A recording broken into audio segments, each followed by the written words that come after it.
మనం స్వచ్ఛ ఆంధ్ర ప్రతిజ్ఞ అనేది మనందరూ చేయబోతున్నాం. అందరూ మీ కుడి చేతిని మనం ఏదైనా ప్రతిజ్ఞ చేసేటప్పుడు నా పరిసరాల పరిశుభ్రత మరియు యోగాంధ్ర వృద్ధి కొరకు ప్రతిరోజు కొంత సమయం కేటాయిస్తానని నా వంతు కృషిగా శ్రమదానం చేసి పరిశుభ్ర ఆంధ్రప్రదేశ్ సాధించే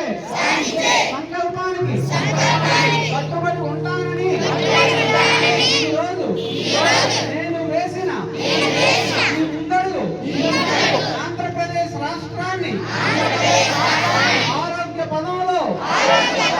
ముందు ఉండడానికి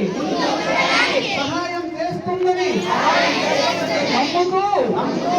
ఈ రోజు నుండి నా తోటి వారికి కూడా యోగా యొక్క ప్రాముఖ్యతను మరియు స్వచ్ఛత ఆవశ్యకత తెలియజేస్తూ స్వచ్ఛ శరీరం స్వచ్ఛ ఆలోచనలతో నా పరిసరాలను ఆరోగ్యకరముగా కాపాడుకుంటూ నా తోటి వారిని ప్రోత్సహించి